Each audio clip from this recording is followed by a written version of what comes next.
Assalamualaikum sahabat Acu. Nah, jumpa lagi dengan saya Tika di video kedua saya. Di video kedua saya kali ini, saya tidak lagi melakukan promosi, tapi saya akan berbagi pengetahuan tentang teknologi artificial intelligence dan berbagi informasi tentang aplikasi Bleisure Travel yang sangat cocok bagi kamu yang suka bepergian atau melakukan traveling ke seluruh dunia. Langsung saja yuk teman-teman. Apa itu teknologi AI atau Artificial Intelligence? Yuk simak penjelasannya.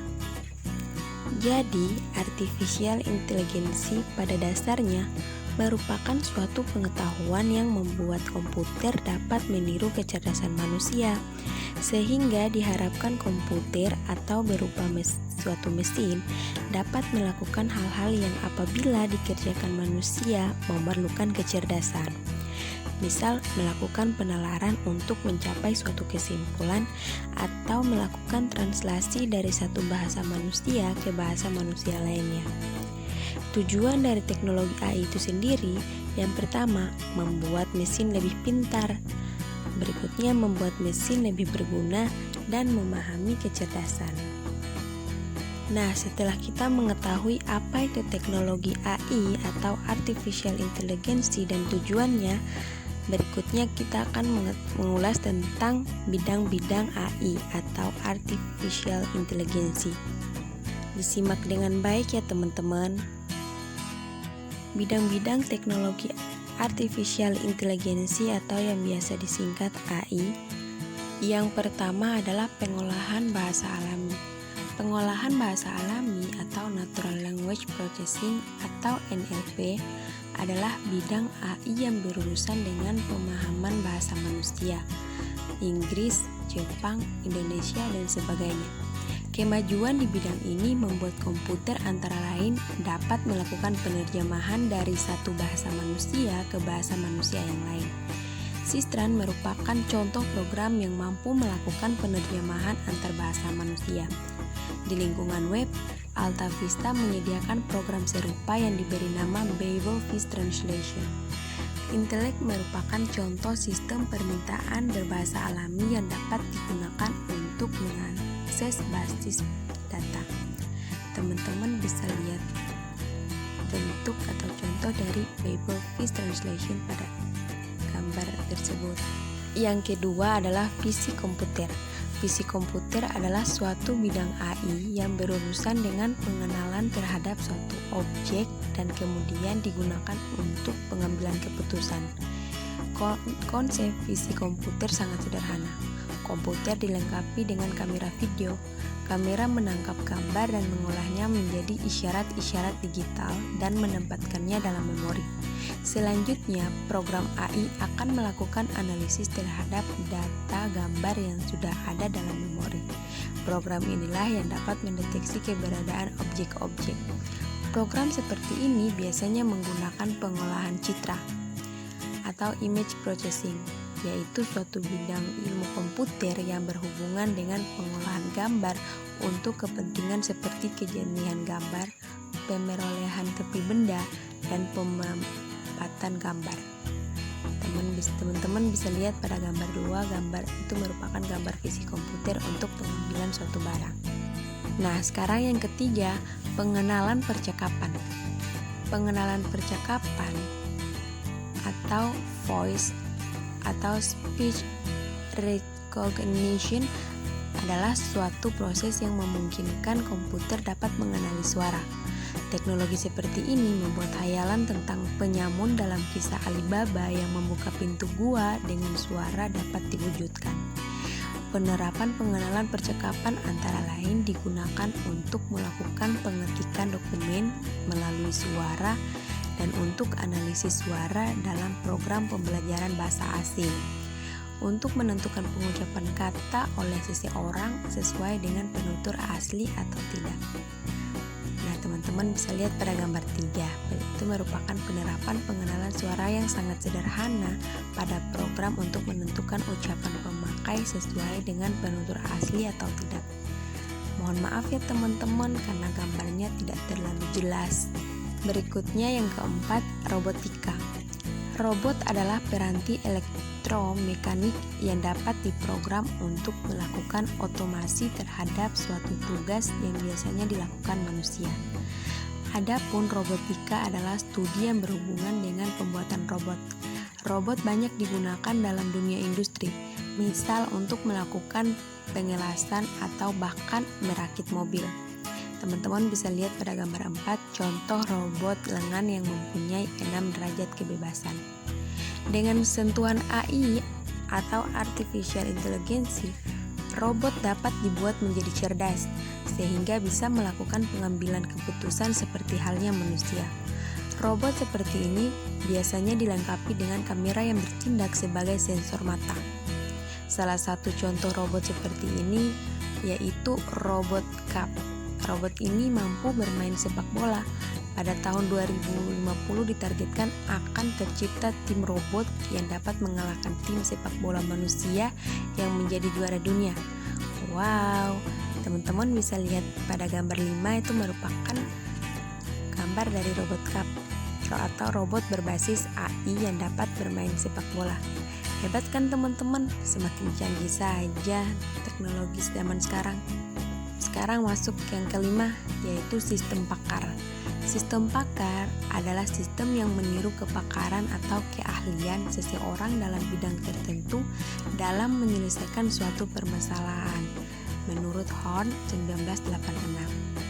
Menurut Weiss dan Kulikowski pada tahun 1984, sistem pakar adalah sistem yang menangani masalah-masalah kompleks dan nyata yang memerlukan interpretasi seorang pakar.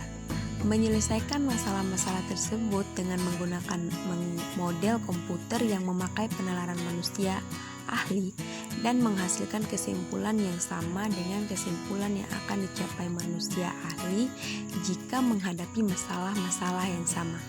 Sebuah sistem pakar mempunyai kemampuan berdialog dengan pemakai dan kemudian memberikan suatu saran, pandangan, atau kesimpulan. Teman-teman bisa lihat contoh berikut pada gambar menunjukkan kemampuan tersebut. Sekarang yang keenam, logika kabur. Logika kabur atau fuzzy logic adalah suatu teknik yang digunakan untuk menangani ketidakpastian pada masalah-masalah yang memiliki banyak jawaban. Teknik ini pertama kali dikembangkan oleh Lutfi Azadeh pada tahun 1965. Banyak aktivitas manusia yang menggunakan pemikiran yang bersifat tidak pasti. Sebagai contoh adalah definisi usia muda, usia menengah, dan usia tua. Definisi tentang usia seperti ini sebenarnya bersifat relatif. Mungkin kita dengan mudah dapat mengatakan bahwa usia 80 adalah usia tua. Tetapi bagaimana halnya dengan usia 50? Apakah usia 50 tergolong sebagai usia tua atau usia menengah? Mungkin ada yang mengatakan usia 50 tergolong usia menengah, tetapi orang lain barangkali akan mengklasifikasikannya ke dalam usia tua. Persoalan seperti di atas dapat ditangani dengan menggunakan logika kabur. Dalam hal ini, setiap klasifikasi usia memiliki fungsi keanggotaan tersendiri, sebagaimana diperlihatkan pada gambar 10 di bawah ini teman-teman. Itu merupakan gambar penggunaan fungsi keanggotaan dalam logika kabur untuk mendefinisikan usia muda, menengah, dan tua. Nah, berdasarkan gambar di atas, kita bisa mengatakan dengan tegas bahwa usia 80 adalah usia tua atau dengan derajat keanggotaan sama dengan 1, dan usia 10 adalah usia muda. Berdasarkan gambar itu pula, kita bisa mengatakan bahwa usia 30 adalah usia menengah ataupun usia muda dengan derajat keanggotaan sebesar 0,5. Sekarang yang ketujuh, jaringan saraf. Jaringan saraf atau neural network terkadang disebut artificial neural network atau ANN atau komputasi saraf atau neural computing. Adalah suatu bidang AI yang meniru pola pemrosesan dalam otak manusia yang berbasiskan pada pengenalan pola. Dalam prakteknya, jaringan saraf tentu saja tidak sekompleks yang terjadi dalam otak manusia. Otak manusia diperkirakan memiliki lebih dari 100 miliar sel otak yang dinamakan neuron atau berfungsi sebagai elemen pemproses.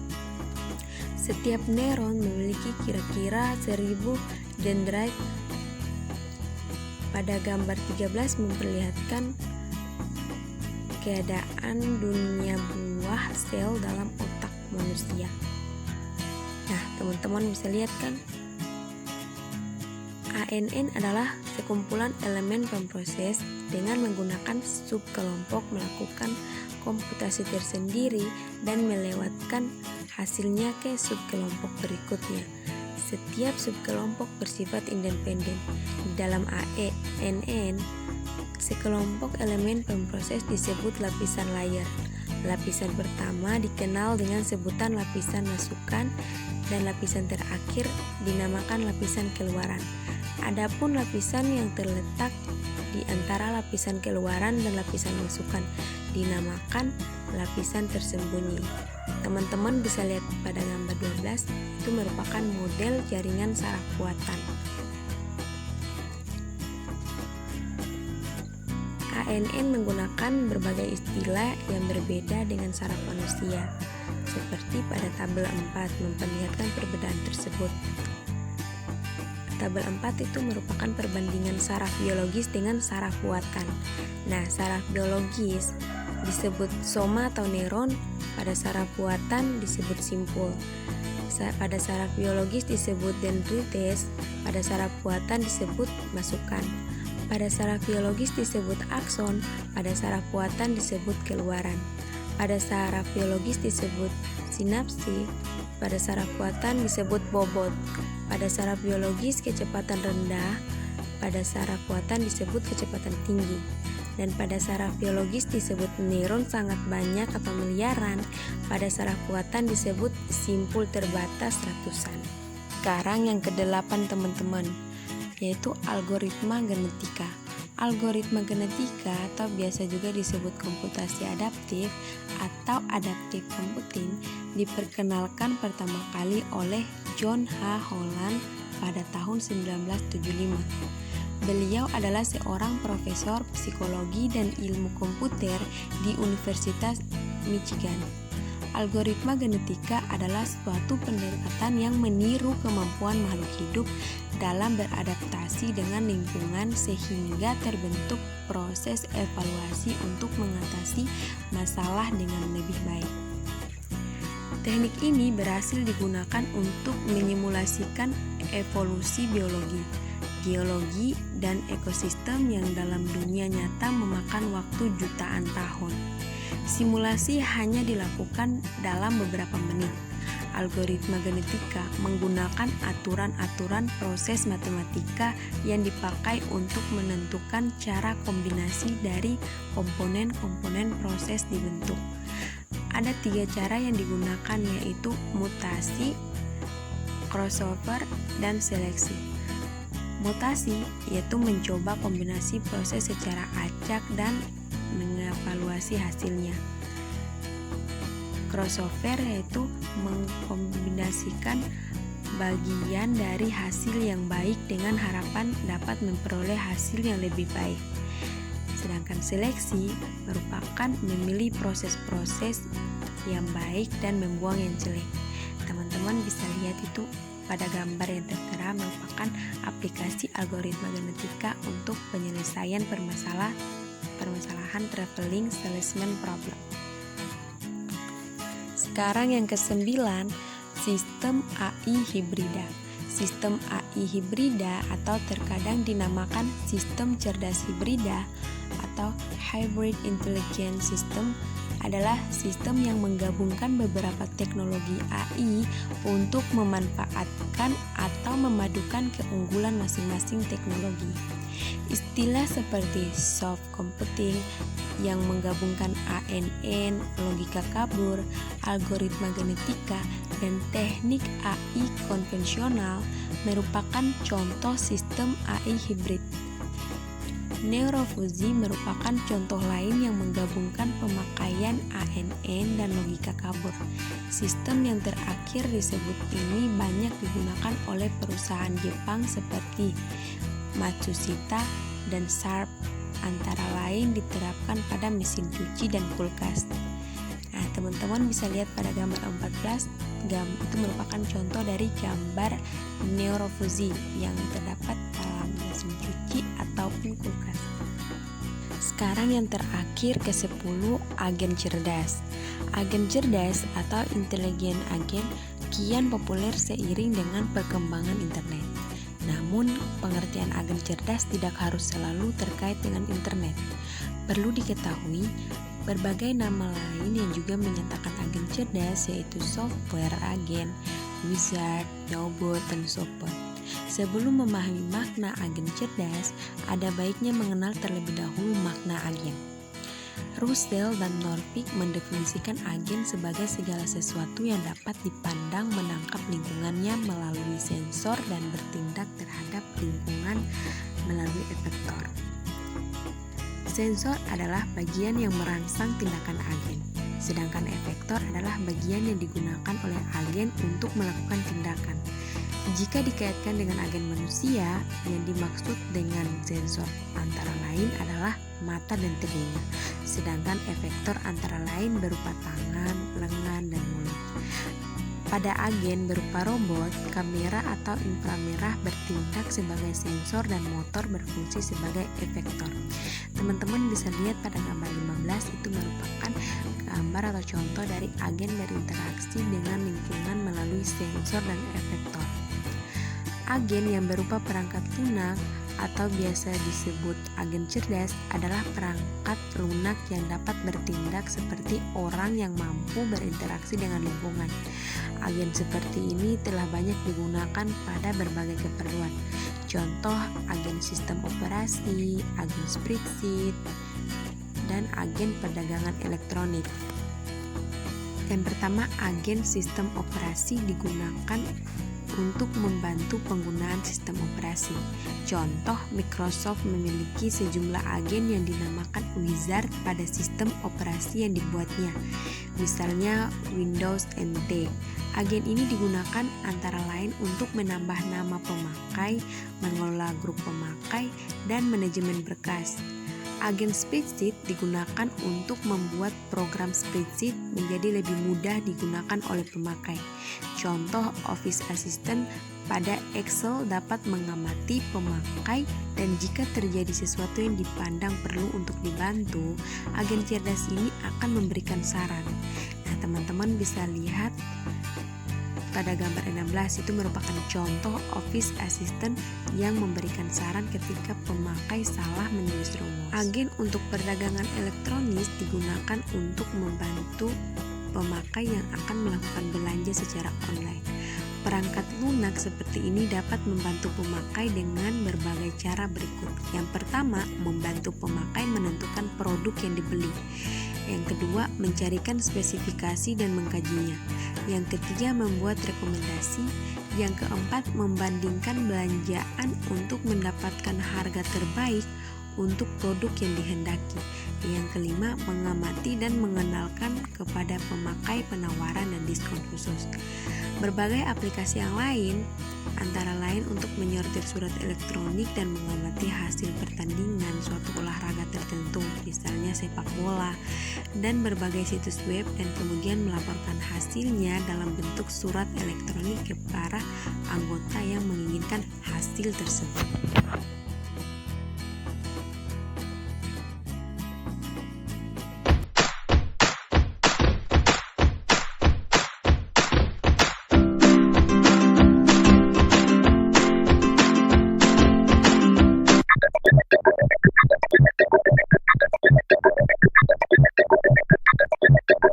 Leisure travel is a portmanteau of business and leisure, and it refers to the activity of combining business travel with leisure time. In corporate business travel, extending a business trip for personal purposes is also known as bizcation. This phenomenon has been studied from 2011. From this year on, A report shows that leisure travel has been maintaining a constant growth, accounting for 7% of all business trips. Leisure travelers can be described as individuals who combine leisure with professional business obligations when abroad. The elements characterizing leisure travelers are some and different. This makes it difficult to draw a defined profile of these individuals. Leisure is a widespread practice among U.S. travelers, especially for those working in technology, healthcare, public administration sectors. A report shows that U.S. travelers add leisure to nearly half of the cases, precisely 52% for international trips and 42% for domestic ones. The main reasons for traveling would be conferences and conventions, team building, client meetings and presentations. Leisure travelers could be grouped according to various aspects, in particular gender, age and trip frequency. A research indicates that female business travelers would be more likely to take leisure trips than male. In both groups 20% of travelers would take one or more leisure trips in a year time, however women look to register higher rate, 8.5% against 6.8% of men. Younger travelers, between 20 and 25, look significantly more likely to add weekends to their business trips, measuring a rate close to 15%. This result is 2 or 3 times higher than those for 45-50 age interval. Millennials travelers deserve a special attention because they appear to be the individuals shaping the future of business travel, nearly twice likely to travel for business than baby boomers. This could be attributed to their flexible attitude to life, which would lead to the blurring of the line between their private and professional life. Millennials seem to work often from home or during the evening hours, to dedicate leisure ongoings to traditional work hours. A consequence of this freedom could be their willingness to extend business trips including vacation activities. In comparison with other age group, millennials look to be more likely to take leisure trips, compared to older travelers. However, it is not clear whether this reflects unique preferences or transitory life events. Frequent travelers taking 20 trips or more per year seem to be less than 5% likely to take a leisure trip during the year. They would account for 8% of all leisure trips. By contrast, 1/3 of all leisure trips would be taken by employees traveling once a month. It seems evident that millennials workers are increasingly demanding for leisure from their work trip. Despite the state-of-the-art technology available nowadays, millennials still prefer face-to-face meetings to get business done, therefore travel is still important for business companies. Leisure travel looks as a good opportunity to save on travel expenses, mostly for those who do not take a lot of vacation. 66% of U.S. business travelers spend more money on leisure activities because of the money they save on travel. 60% take leisure trips because do not have a lot of regular vacations. To decide whether to turn a business travel into leisure or not, employee takes into consideration traveling on exciting destinations, additional costs required to extend the trip, how close the trip is to the weekend, the number of nights they must stay for business, how affordable the hotel is, whether they have friends or family in the area, whether they can bring friends or family along. The general trend would indicate the addition of 1 or 2 days as the most frequent option. Only 23% of leisure travelers would extend their trips for more than 3 days. In many cases leisure days equal 37% or even exceed business days 42%. The length of business trip seems to be a crucial factor when considering extending the trip in 62% of cases. In particular, when business days are more than 3, leisure travelers are not only likely to extend the trip, but also to visit different cities in the area. The more likely leisure destinations are cities offering a combination of different elements, which could allow the travelers to add leisure time to their business trip, such as sightseeing locations, sport venues and cultural events.